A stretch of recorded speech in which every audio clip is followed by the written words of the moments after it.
Welcome to Heart on the Table, a tarot-inspired podcast for mothers, healers, and humans in the messy middle of becoming. Two therapists, two moms, one card at a time. Every week, we pull a tarot or oracle card and explore its symbolism through the lenses of trauma healing, attachment theory, motherhood, and intuitive wisdom. Together, we weave our clinical therapy knowledge with personal connections to motherhood, spirituality, magic, and womanhood. Reflecting on what it means to mother yourself and others across timelines, triggers, and transformations. I'm Bree Levitt, licensed clinical social worker. And I'm Miranda Peterson, licensed clinical social worker. It's part sacred space, part cozy couch chat. Expect laughter, insight, and a whole lot of heart.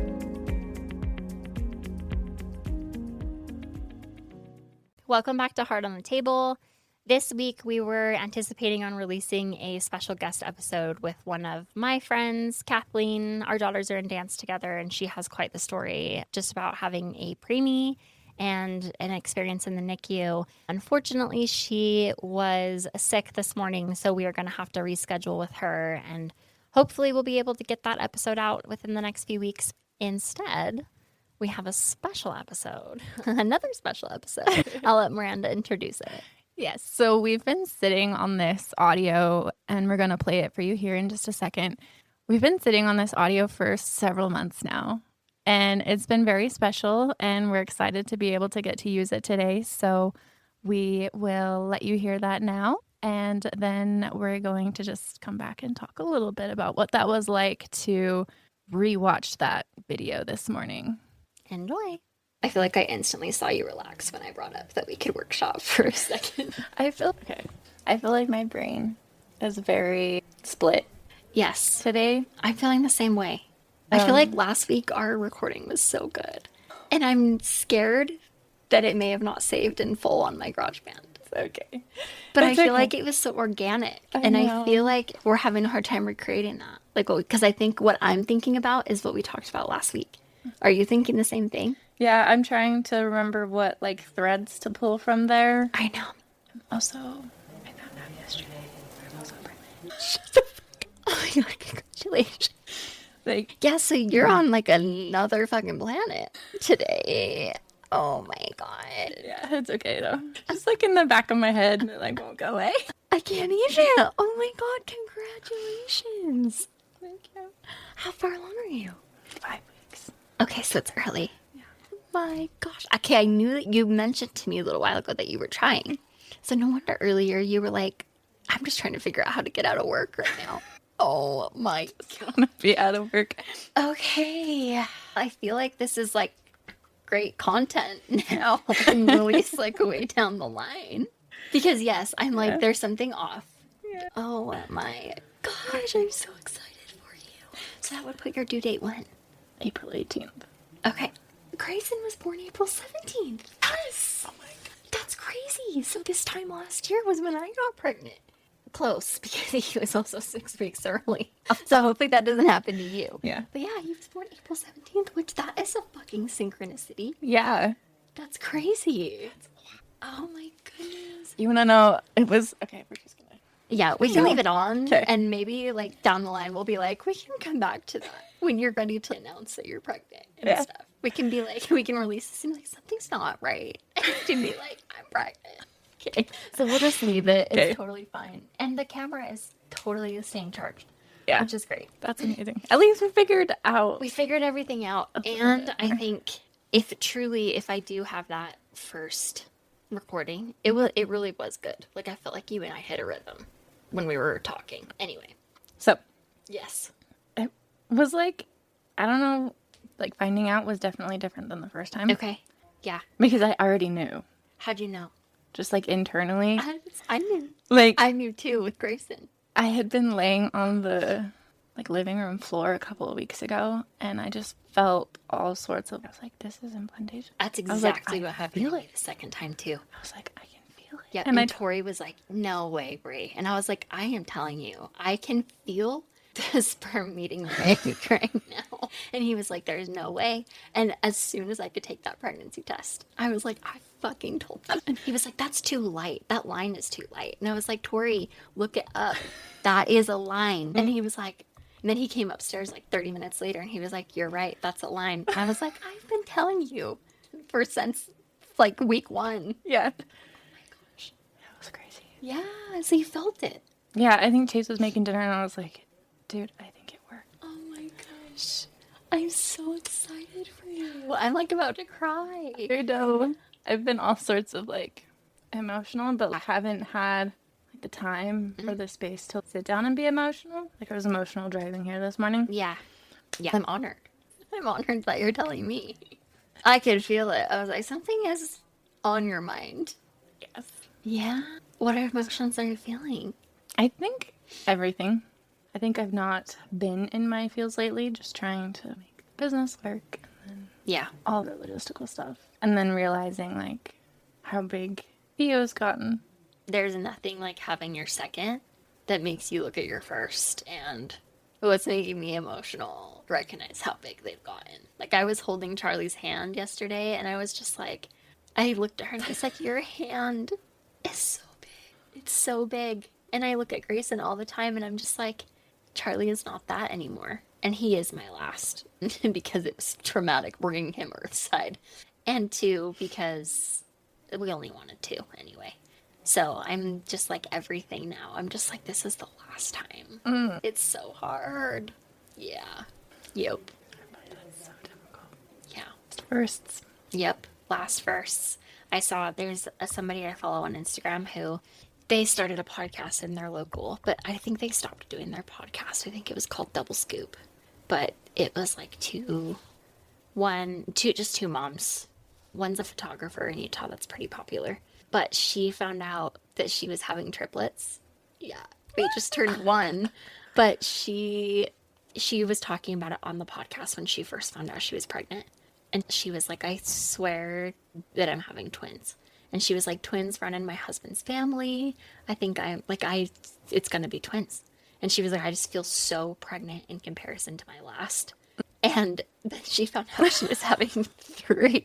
So she was still surprised. Yep, she was still surprised. But I don't remember why I even brought that up. She made an Instagram post the other day talking about it was her triplets' first birthday. And she was like, not only is this hitting me because this is like our last firsts, but it's 3 of them. Like it's 3 of them all turning 1 and grieving 3 little babies. I'm like, oh my gosh. Yeah, that's hard. So hard.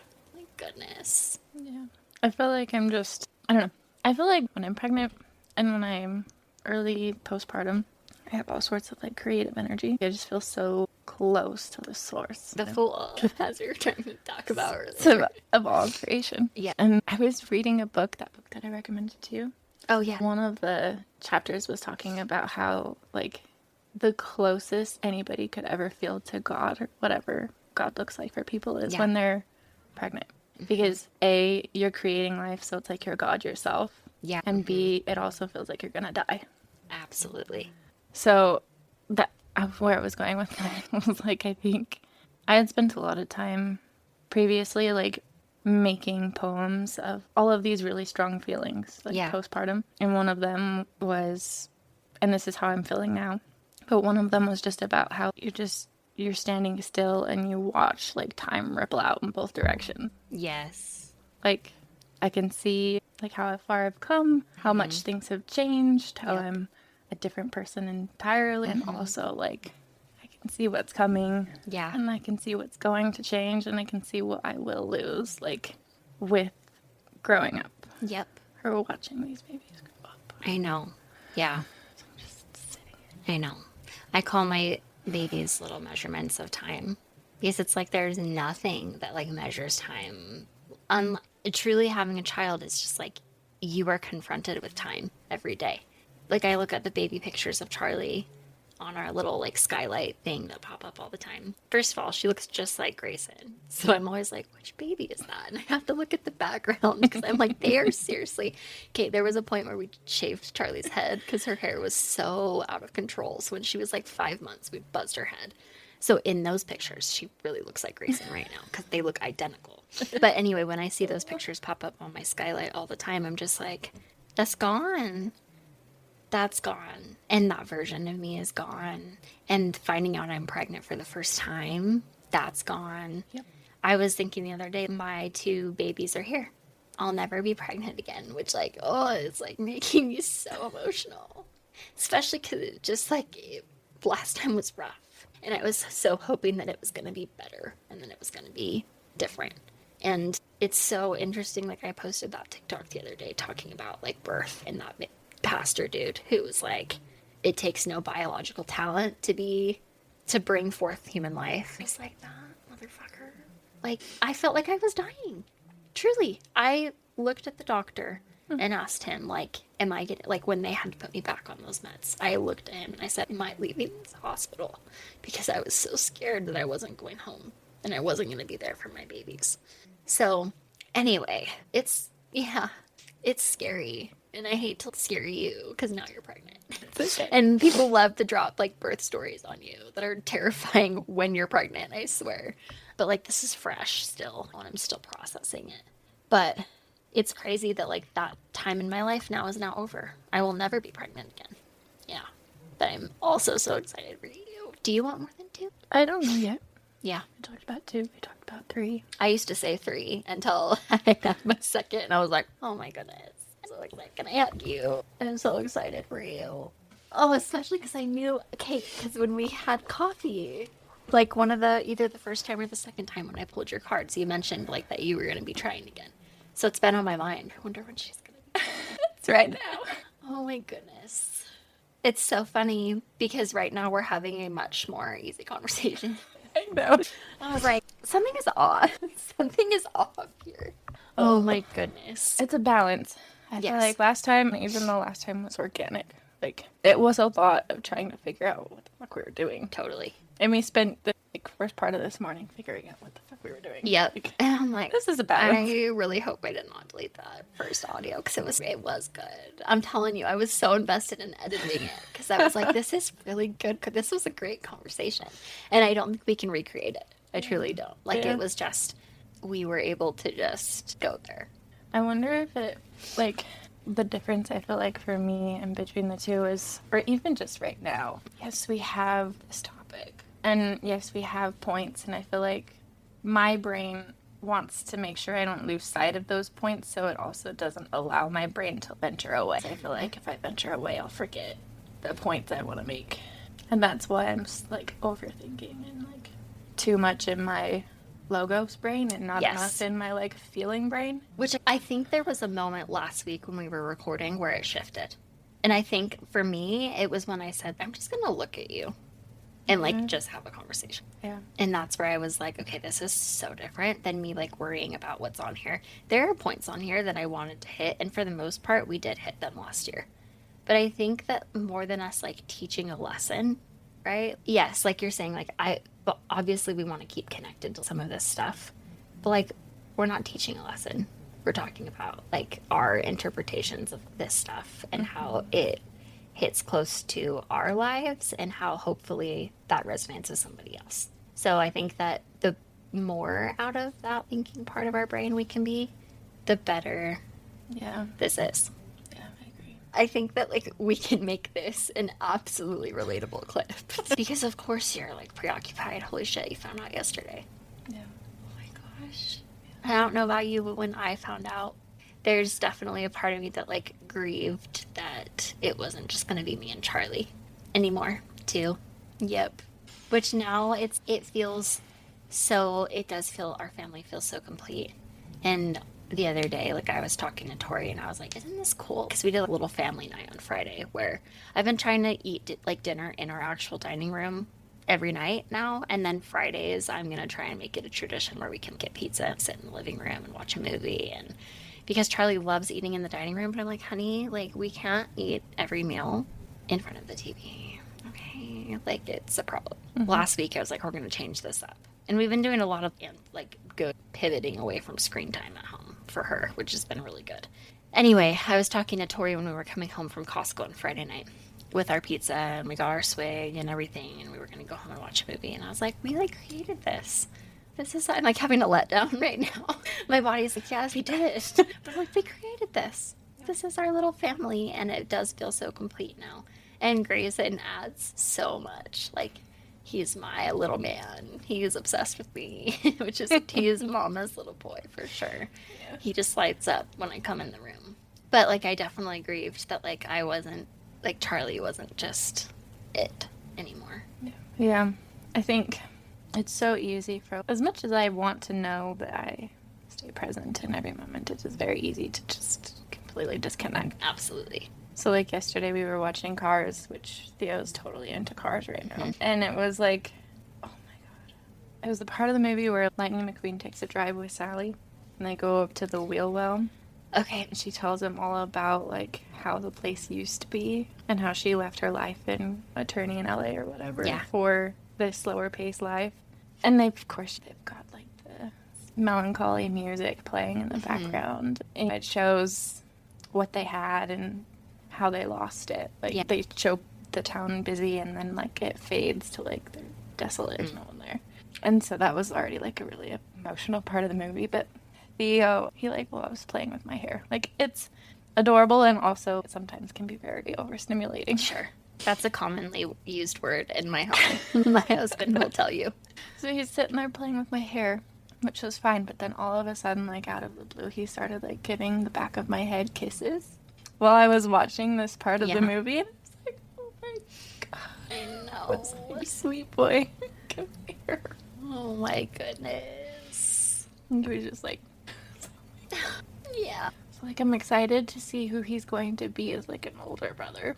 And also like I'm an older sibling myself. Chase is an older sibling. Yeah, as me well. too. So like knowing all that comes with that. Yes. Yeah. I've tried very hard to make Charlie know that like she still gets to be a kid. Which I think that me and my sister have a very large age gap. We are like 7.5 years apart. So our relationship was always 7.5 years apart. You know what I mean? And now we're a lot closer.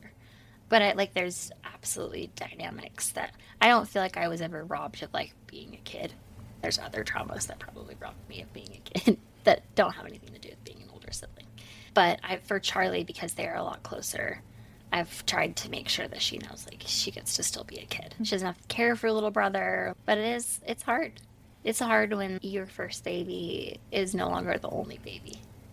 Luckily, Charlie loves daddy, so mommy can be like present with the baby. But yeah, it's hard. Life is gonna change, but it's also the best. I know. Okay, let's wrap up so we can clean up. We can go get our little reading. And if we decide to make this a podcast episode down the line, like way down the line, thanks for listening. As we're finding our footing still, but also like I feel like this was a cute, vulnerable talk. So yeah, thank you for listening. okay, oh my goodness. Yes, so surprise. That's been a really special audio and video to hold on to, and we've had this in the back of our minds for, like I said, several months now. And so today we are going to be sharing that with all of you. But we got here this morning and we were talking about what we would record today. And the idea for this mini episode came to mind. So Bree and I sat down and rewatched 15 minutes of that first episode, or one of the first episodes we ever did. And it was just very touching to go back and rewatch that and to see just how far we've come. Getting emotional listening to you. To see how far we've come in just even recording this podcast. I think we recorded that episode with even different equipment. We didn't quite have our feet underneath us as far as the way that we wanted to do this podcast. We just knew it was something that we wanted to do. And as you can tell, that episode was very spontaneous. I think we started off talking about The Fool, and we totally just diverted into spur of the moment conversation. So it was very meaningful. And again, it was one of the reasons why we wanted to share all of this with you. Yeah. Yeah. It was very validating in that moment when I was telling Miranda, something just feels off. I was like, I could just tell that your mind was somewhere else. And I was spot on. Yeah, your therapist instinct, your intuition. They are pretty in tune. Yeah. I will say. Yeah, I just knew that day. But yeah, it was fun. And it was fun that we got it like on video too. And I think we sat on it for a minute, just letting you figure out whether or not that was something that you wanted to share. So thank you for allowing us to share it with our listeners. Yes, and thank you all for being a part of it, for tuning in every week as we create more things to share with you all. And thank you again for even participating in like the story polls that we post. And that's been so valuable and so encouraging and fun to see how many responses we get and how many listeners are invested in what we're doing here. Again, I think that in the near future, we are really hoping to have the opportunity to meet some of you, all of you, whoever wants to come in person and grow our community that way too. Yeah, I think we're very hopeful to do something like maybe in January, like in the new year. So we will keep everyone posted on that. I think as December, as the new year gets closer, we'll have something a little bit more maybe worked out for what that will look like. But the story polls have been fun, and it's been fun to see how many responses that we've been getting. It's still a small number. Like I think it's like under 20, but I'm still like, that's pretty significant because I always think about, well, what if, I think it was you that said, or maybe I think it was you that was like, what if 100 people were like in the room? No, it was my husband, where I was like, we only got 30 downloads, or we only got 100 followers on Instagram. And he's like, visualize a room with 100 people in it. That's a pretty packed room. And I was like, that's a really good point. So just knowing that we've got like 15 to 20 responses on our story polls, I'm like, we'll visualize a room with 15 to 20 people in it. Like you would feel pretty surrounded. Yeah. So I'm like, thank you for everyone, or to everyone who has been participating. It's been really fun. Yeah. Next week, I think we'll be back to the chariot. Unless my friend does come record with us, we would probably release that episode next week. Enjoy this episode and tune in. Keep tuning in. Yes. Thank you so much. And again, if you have any questions, comments, feedback, thoughts to share, please reach out via the Google form or send us a message. We always love hearing from you. And again, thank you just so much for participating in these episodes. I think I just love the fact that we get to include you all in the next episode. Yeah, me too. Based on your responses. So again, thank you. Thank you. Bye. Thank you so much for joining us in today's conversation. We hope this space offered you a spark of meaning, a reminder of your own strength, or simply the comfort of knowing you're not alone in the messy middle of becoming. If you enjoyed this episode, we'd love for you to share it with a friend, subscribe, or leave us a review. It helps this little community grow. You can also find us on Instagram and TikTok at Heart on the Table Pod, where we share more reflections, tarot polls, and behind-the-scenes glimpses of the podcast. Until next time, may you keep noticing the magic woven into your everyday life. Please remember, while we are both licensed clinicians, this podcast is not therapy and does not create a therapeutic relationship. The conversation's here for educational and reflective purposes only. If you are seeking mental health support, we encourage you to connect with a licensed provider in your area. Thanks for listening.